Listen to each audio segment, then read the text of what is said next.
Hola de nuevo, en este vídeo vamos a iniciar la introducción a la primera parte del tema 3, redes backbone. Bien, redes backbone son las redes que utilizan las compañías telefónicas o proveedores de servicio de Internet para proporcionar el servicio de datos y el servicio de voz. Bien, los objetivos del tema son estos que aparecen aquí: describir los principios de funcionamiento de las redes de área amplia, ver las tecnologías avanzadas de los proveedores de Internet, ver la tecnología basada en fibra óptica y cómo hemos pasado o cómo se ha pasado del estándar ATM al estándar Packet over SONET. Bien, en primer lugar vamos a estudiar la infraestructura y la tecnología SONET SDH, pero para ello tenemos que comprender antes cómo es el sistema telefónico y cómo ha sido el sistema telefónico. Hay que tener en cuenta que las compañías telefónicas no siempre era una estructura de fibra óptica como es ahora, sino que el sistema telefónico tiene más de 200 años desde que Alexander Graham Bell inventó el teléfono y por tanto tenemos que comprender que el sistema tiene una estructura parecida a esta. Entonces, para llegar a esto vamos a explicar cuál fue la evolución del sistema telefónico. ¿De acuerdo? Entonces, para ello voy a iniciar una explicación de cómo era inicialmente, ¿vale? Entonces, el sistema telefónico, a ver, tenemos, si esto es un teléfono, aquí, bueno, con su, ¿vale?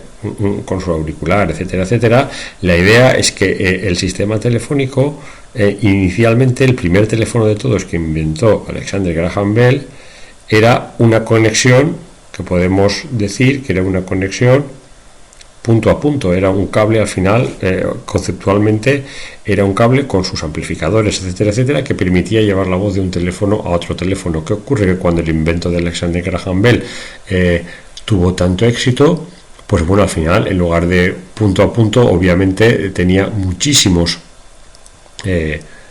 clientes. ¿Qué ocurre? Que entonces teníamos, vamos a codificar los teléfonos de los clientes como circulitos, ¿vale? ¿Qué ocurre? Que cuando esto empezó a tener éxito, lo que ocurrió es que para que el sistema telefónico funcionase, digamos que se construyó la primera central telefónica a la cual se tiraban líneas eléctricas, líneas cableadas, eran cables, ¿vale? Cables en América eran cables de pares, aquí en Europa fueron cables bifilares que comunicaban cada teléfono de cada usuario en casa de cada usuario con una central telefónica, ¿de acuerdo? De tal forma que estas centrales funcionaban por conmutación. ¿Eso qué significaba? Significaba que cuando el cliente A llamaba al cliente C, lo que había que hacer, había una operadora manual que conectaba en la central telefónica la línea que llegaba del teléfono A, la conectaba con la línea del teléfono C. En ese momento sonaba el teléfono en el usuario C y se establecía la comunicación y podían hablar. ¿Qué ocurrió?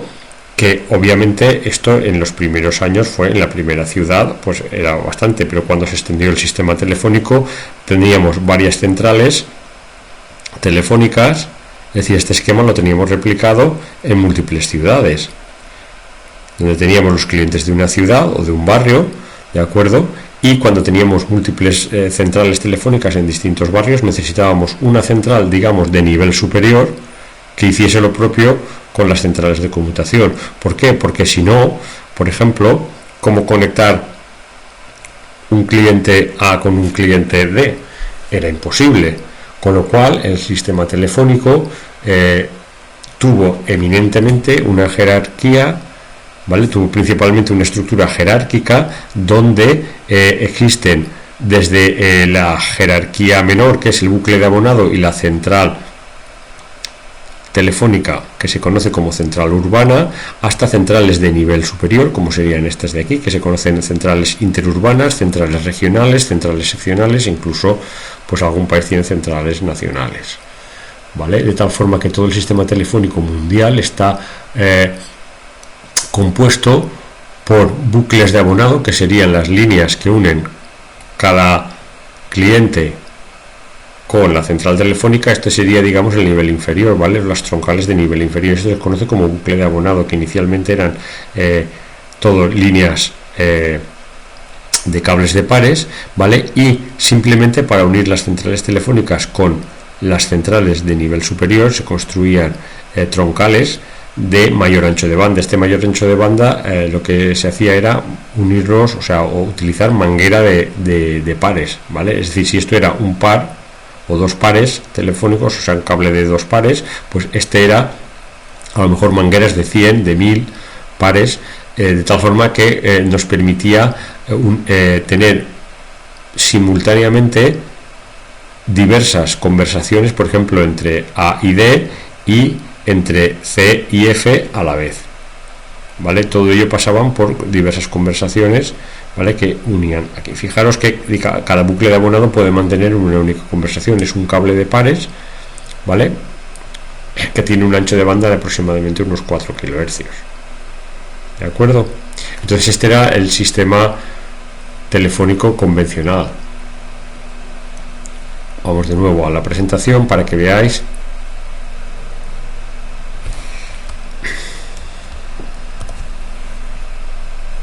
Vaya. A ver si me deja. Vale. A ver si ahora no casca. Vale, correcto. Vale, entonces, como conclusión, como resultado de cómo era la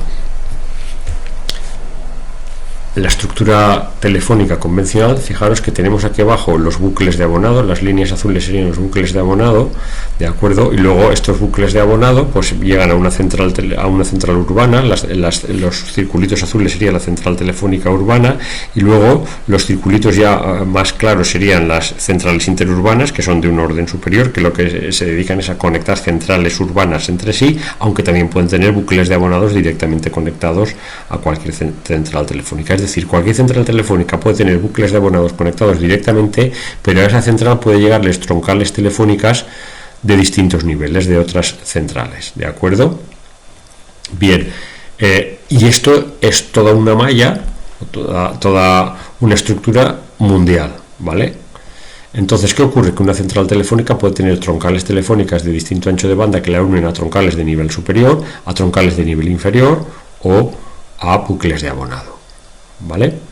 Bien, con la llegada de la fibra óptica a partir de los años 80, lo que ocurrió es que la mayoría de proveedores de servicio, Telefónica incluido, que aquí Telefónica de España era un monopolio y en general en Europa eran monopolios, tenemos British Telecom, France Telecom, Telefónica de España, ¿vale? Pues todas estas empresas telefónicas lo que hicieron fue sustituir los enlaces troncales, los cables de pares, las mangueras de pares, las sustituyeron por fibra óptica. Pero ¿qué ocurrió? Que eso ocurrió a lo largo de los 80-90. Entonces, de tal forma que hasta bien poco, pues resulta que el sistema telefónico era de fibra óptica desde las centrales urbanas hacia arriba. Es decir, en todo este esquema jerárquico, el bucle de abonado seguía siendo cable de pares, pero desde las centrales urbanas hacia arriba todo era fibra óptica. ¿Qué ocurre? Que ¿por qué no cambiaron el bucle de abonado a fibra óptica? Pues simplemente porque era muy caro. La fibra óptica era una tecnología fiable, era una tecnología accesible, pero era cara. Hasta hace bien poco seguía siendo muy caro, pero hace ya unos pocos años las compañías telefónicas decidieron cambiar el bucle de abonado de cables a fibra óptica. Por eso ahora todos los operadores ofrecen fibra con unos anchos de banda disparados, ¿vale? Es decir, llevar la fibra hasta el usuario, es decir, sustituir el bucle de abonado tradicional por fibra óptica. Bien, como conclusión, tenemos un sistema desde los años 90 hasta ahora, tenemos un sistema donde hay un trozo que es el bucle de abonado, que es de transmisión analógica, y el resto del sistema es digital, ¿vale? Esto para transmisión de voz pues no pasa nada, puesto que el cable de abonado estaba preparado desde su inicio hace 200 años para llevar voz, ¿vale? Era digamos que el cable del bucle de abonado permitía la transmisión de voz humana puesto que era un canal de 4 kHz, ¿vale? Y se supone que con 4 kHz las voces humanas pueden ser transmitidas correctamente. Bien.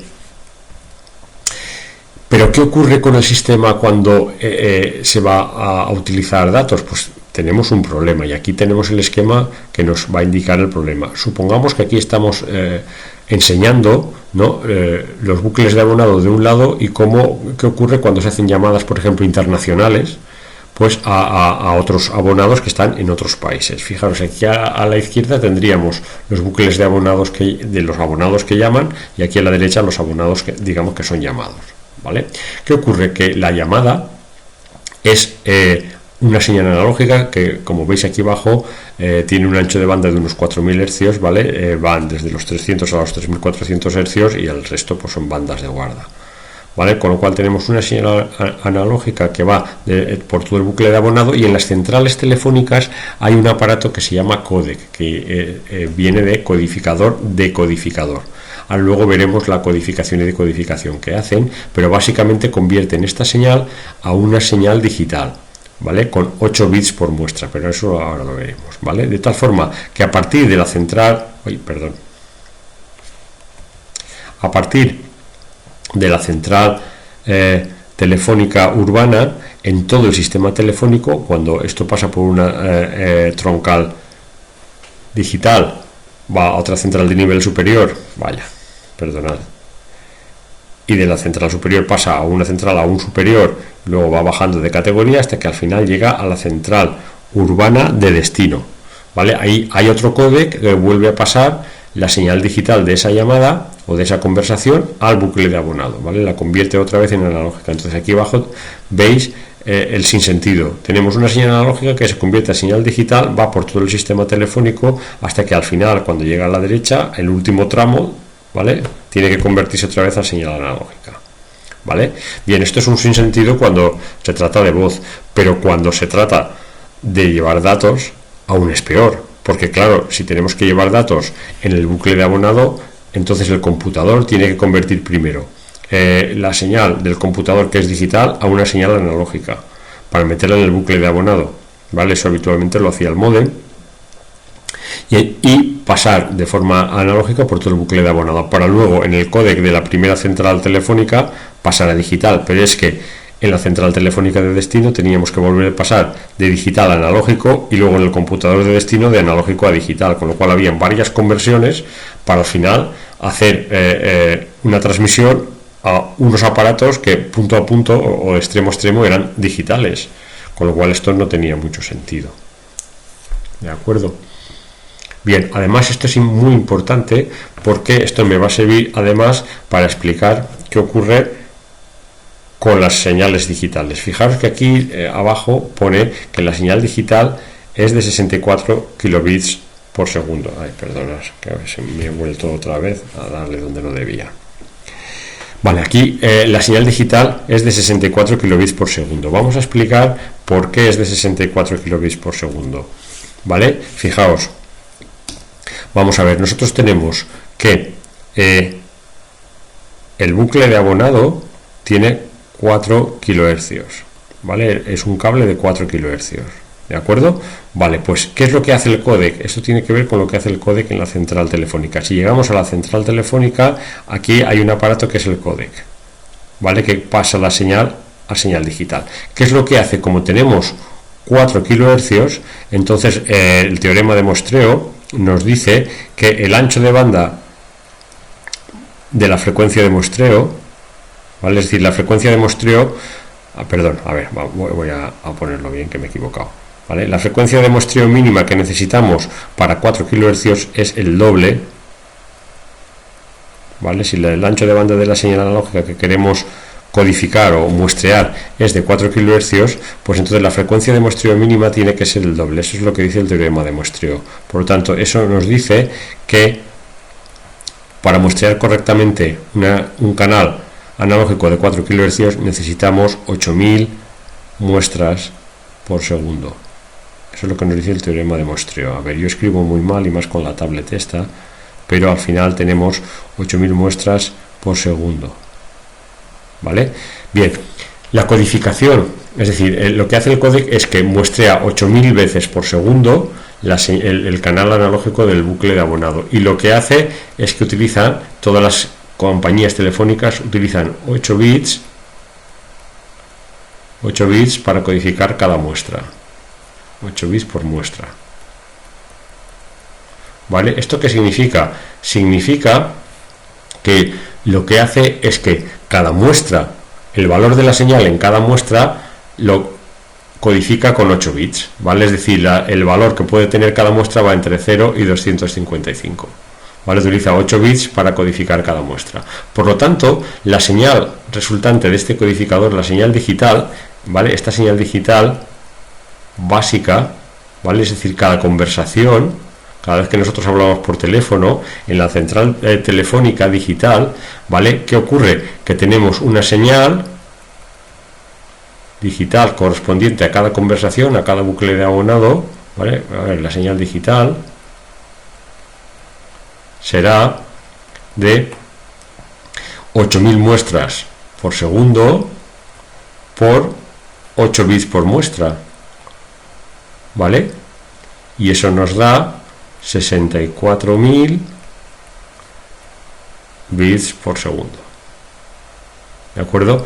Este es el motivo de que todas las señales digitales, absolutamente todas las señales digitales que van por el sistema telefónico, ¿vale?, sean múltiplos de 64 kilobits por segundo, ¿vale? Porque estamos utilizando una infraestructura que originalmente era analógica, era de 4 kilohercios, ¿vale? Entonces, para muestrear 4 kilohercios, la mínima frecuencia de muestreo era de 64 kilobits por segundo, ¿vale? Entonces, en todos los países, en todo el mundo, la señal digital mínima es de 64 kilobits por segundo.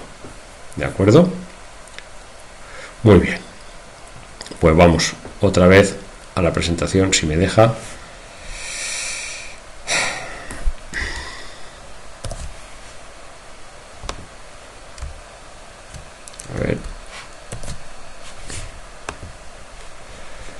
A ver si me deja así.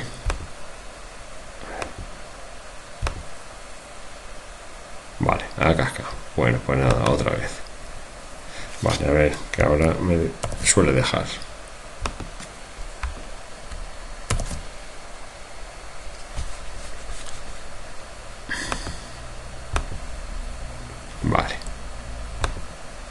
Vale, entonces, por eso la señal digital G711 que veis ahí, que va por todo el sistema telefónico, es de 64 kilobits por segundo, ¿vale? Bien, entonces, ¿qué ocurre? Que en la red telefónica troncal los enlaces llevan bits, no señales analógicas, ¿vale? Y cada conversación ocupa, por tanto, 64 kilobits por segundo, ¿vale? Bien, entonces, ¿qué ocurre? Que para aprovechar mejor la red, es decir, cuando hablamos de la red son las troncales telefónicas. Fijaos que las troncales telefónicas que unen centrales urbanas o interurbanas son de muy alto ancho de banda, ¿vale? Entonces lo que hacen es que las conversaciones se transmiten agrupadas, se transmiten multiplexadas, ¿vale? Entonces aquí es donde va a aparecer la multiplexación TDM, la multiplexación en el tiempo. TDM viene de Time Division Multiplexing, ¿vale? Entonces, o multiplexación por división en el tiempo, es decir, multiplexamos en el tiempo diversas conversaciones. ¿Qué ocurre? Aquí es donde empezó a surgir el sistema plesiócrono. Resulta que en Estados Unidos las compañías decidieron multiplexar 30 conversaciones por canal, ¿vale? Por eso el tiempo está dividido en 30 intervalos y dedicamos un intervalo a cada conversación, ¿vale?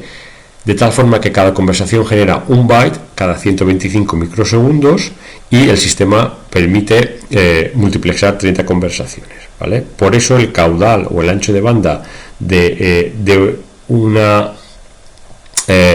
canal multiplexado de una troncal es de enviar 30 bytes cada 125 microsegundos y por tanto son 64 kilobits por 30, son 1920, ¿vale? Bien, en realidad además se utilizaban 2 bytes adicional en cada 125 microsegundos para sincronizar la señal. Por lo tanto, al final si utilizamos 30 canales de conversación o 30 conversaciones, ¿vale? Como utilizamos además 2 bytes cada 125 microsegundos, al final tenemos un ancho de banda de 2048 kilobits por segundo. Me he equivocado antes, esto no es lo que se hacía en Estados Unidos, esto es lo que se hacía en Europa.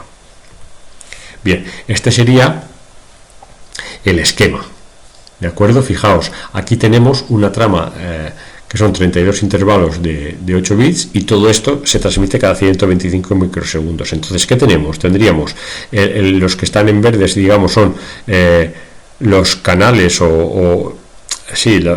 los bytes de alineamiento y sincronización, y luego tenemos que el byte 1 sería de una conversación, el byte 2 de otra conversación, el byte 3 de otra conversación, y todas esas conversaciones las estamos metiendo a la vez por la misma troncal. Lo que hacemos es enviar un byte de una conversación, y como todo esto se transmite cada 125 microsegundos, nos da tiempo, ¿vale?, a enviar todos estos bytes. ¿De acuerdo? Ese sería lo que se conoce como la trama E1. E1 son velocidades de transmisión, ¿de acuerdo? ¿Vale? Entonces, una E1 serían 2048 kilobits por segundo. Bien, ¿qué ocurre? Que las troncales telefónicas multiplexan a esa velocidad E1 o a velocidades superiores, E2.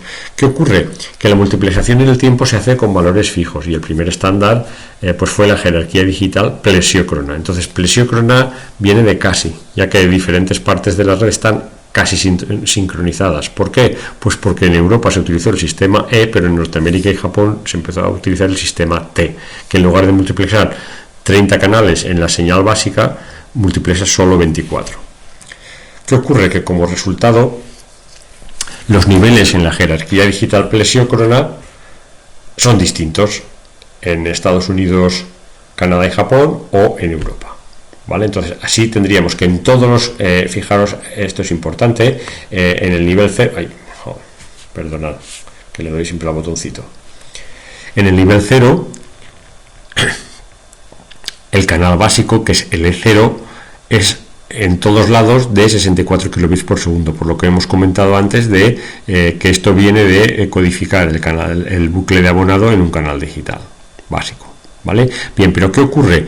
Que a partir de ahí la jerarquía ya difiere.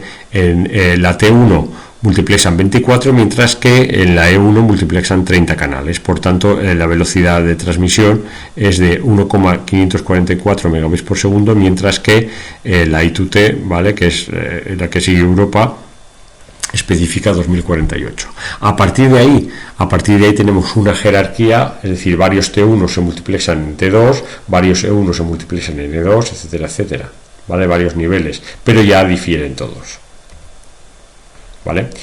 Claro, esto es lo que muestra aquí, ¿vale? El sistema europeo que definió la ITU, que se define en el estándar G.732, ¿vale?, hace que las centrales de nivel superior van multiplexando cada 4 E1 lo multiplexan en una troncal E2, y cada 4 E2 lo multiplexan en una troncal E3, y así sucesivamente. Esa es la jerarquía digital, ¿vale?, que sigue el sistema E. Mientras que en el sistema T,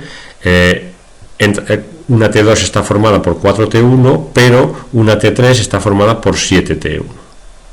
Por 7 T2, perdón, y una T4 está formada por 7 T3. ¿Qué ocurre? Que esto trae diversos problemas, porque cuando hay que sincronizar o intentar acoplar canales que provienen de distintos lados del Atlántico, pues la jerarquía no es la misma, ¿de acuerdo? Entonces esto introduce distintos problemas, ¿vale? Entonces estos son los 5 problemas principales de la jerarquía PDH. Primero, la incompatibilidad intercontinental, ¿vale? En segundo lugar, y esto no es culpa de la jerarquía PDH, sino que todo el sistema telefónico no estaba pensado para fibra óptica, que empezó a aparecer a partir de los años 70, ¿vale? 200 años antes esto ya estaba funcionando y se utilizaba solo para transmitir voz humana, pero con la aparición de la informática pues empezaron a utilizarse computadores en el sistema telefónico como sistemas WAN. Por ello, resulta que todo el sistema telefónico tenía unas capacidades relativamente bajas. En principio, fijaros que en Japón estaba pensado que como mucho se llegarían a 98 megabits por segundo, ¿vale?, y en otras partes 139 o 274 megabits por segundo, que hoy son velocidades ridículas, ¿vale? Además, el sistema de la jerarquía digital plesiócrona pues no tenía ni herramientas de gestión ni tolerancia a fallos, y encima pues eso, los relojes no estaban perfectamente sincronizados, ¿vale? Eso hacía que el multiplexado o demultiplexado entre niveles jerárquicos no consecutivos fuese imposible. Es decir, por ejemplo, pasar de la T4 a la T2 era imposible. Había que pasar de T4 a T3 y de 3 a T2. ¿Vale? Había que hacer 2 niveles de multiplexación seguidos. Lo mismo pasaba con el sistema E. Bien, de momento dejamos aquí esto y a continuación veremos cómo para solucionar estos problemas de la jerarquía digital plesiócrona se definió la jerarquía digital síncrona. De ahí viene SDH. SDH es Synchronous Digital Hierarchy. Lo que pasa es que el estándar SDH pues se definió a partir de un fabricante en concreto, y este fabricante denominó a su sistema SONET o Synchronous Optical Network. Pero esto lo veremos en el siguiente vídeo. Esto es todo de momento. Espero que os haya gustado.